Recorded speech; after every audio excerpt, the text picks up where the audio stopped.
Gotta wait. Flew into Cairo, dropped the bags at the hotel, got back on the bus to head to a cultural festival, and hit notorious traffic 2 hours, 2 miles. to get to the venue. The venue was like a hole in the wall. And the musicians were late too, so the show started late.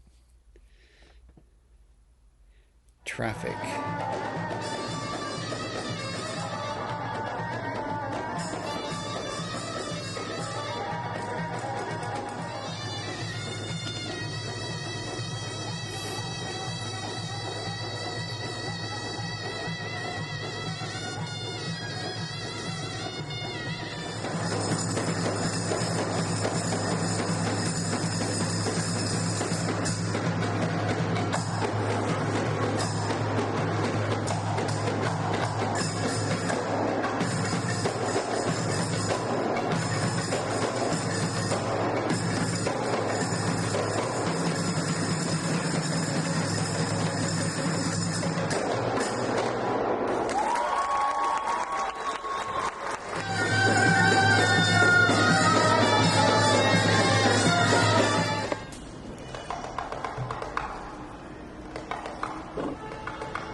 does this most of the time, is just twirling around.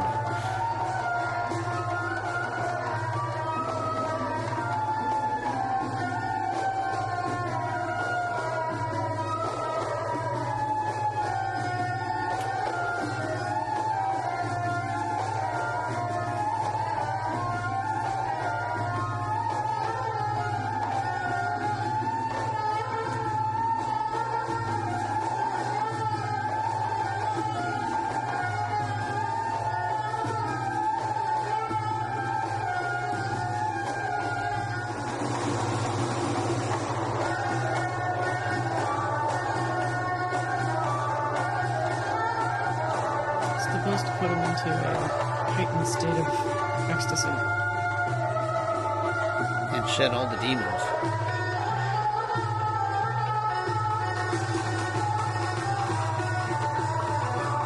Now granted, we were only working on a few hours of sleep, and we're on a flight for 9 hours. 9 hours that day? Yeah, I think it was that.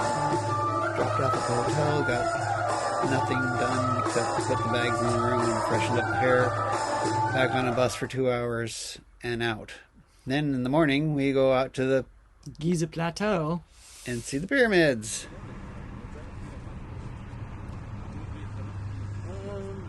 Which you can actually see from the main expressway there.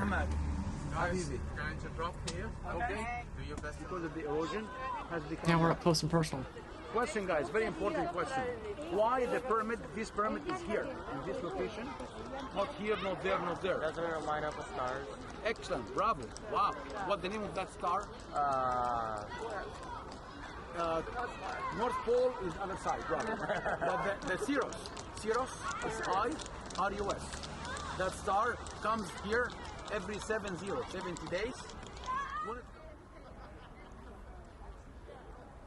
Look at all those blocks.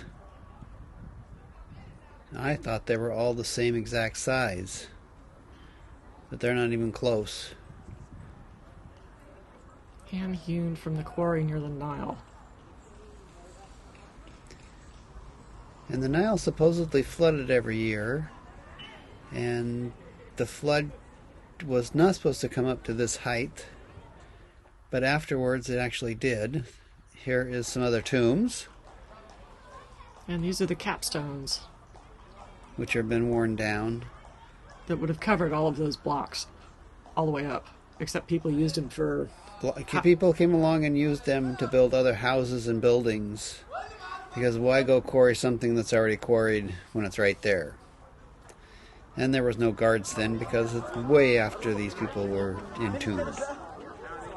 Here's a few openings that were for the high priest. High priest to go in. You could actually go into some of these pyramids for an extra price. And here's some of the capstone that had been left on one of them. You get a better view later on. But this entire pyramid would have been covered in a capstone, which would have made it look entirely smooth.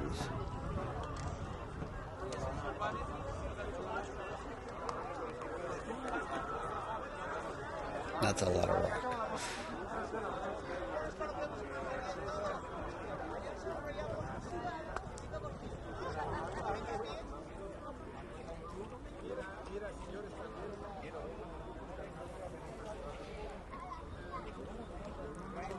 And for being a down season, it still had a lot of people there.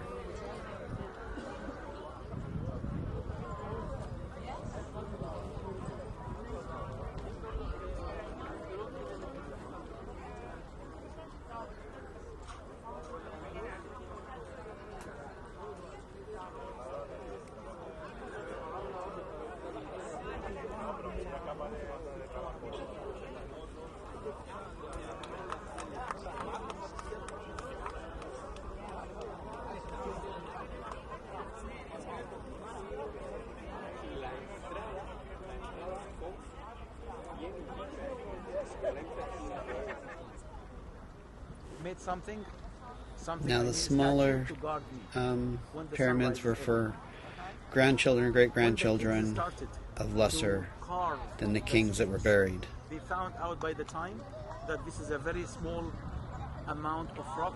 It was meant to be like 72 feet length. That's why the work stopped. Have the feeling that they divided the rock. There's some more capstone up there.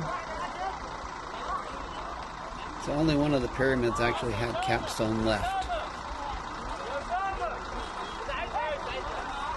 You can see a lot of that stone was robbed off of there. And those were additional tombs in the background. Lower level kings and religious folks. And the Sphinx. Now the Sphinx there, if you see it, that's about what you could see originally. Well, not originally, but for a long time. Back in the early 1800s. That's as far as you could see up because it was covered in sand. Back in about 87. Somebody in a donkey, the donkey fell through the sand and they started uncovering the Sphinx. So a lot of the stuff was uncovered then, and that's why the bottom portion is much better preserved than the top, because the top has been out in the elements for over 4,000 years, where the bottom was covered with sand a lot of that time. Pause. Body of a lion, head of a warrior, right? At least a man. I don't know if warrior or not. No, I think it was a warrior. So this thing was covered over in sand about mid-chest there. They have done some restoration work on it.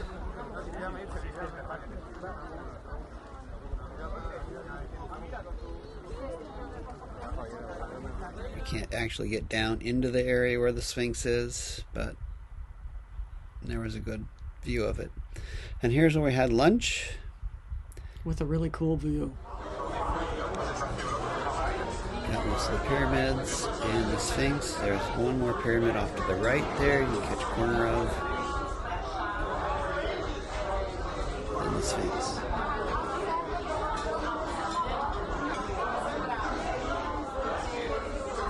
So this was our last part of the trip.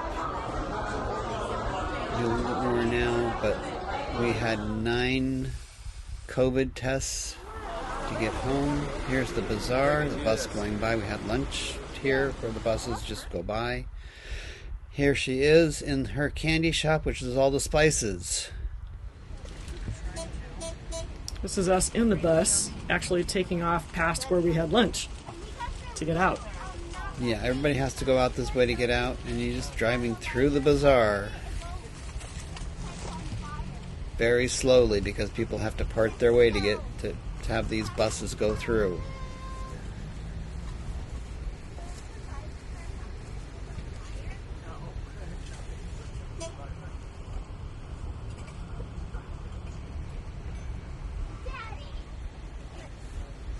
Okay, after this, as we're getting out of the bazaar, we're on an elevated part of the roadway, and in a second you'll see shopping. To me it looks like a flea market, but this is their everyday market. This happens day and night basically. And so not they just, have lights and everything. And not just in this part of the city either. There are markets like this all over the city. So there was a lot of stuff happening that night we came in. We're headed back towards the Nile from the bazaar to take a boat ride.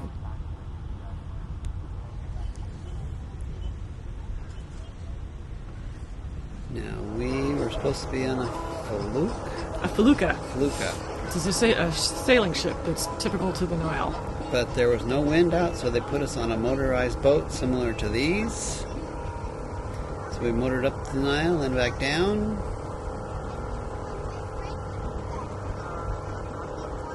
And the wind came up a little bit. Came up a little bit, but this is what we should have been sailing on. These are feluccas.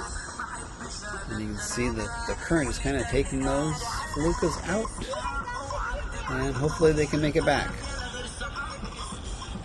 So this is the ending of Cairo and our adventure. Thanks for watching. Please subscribe and follow us for our next adventure.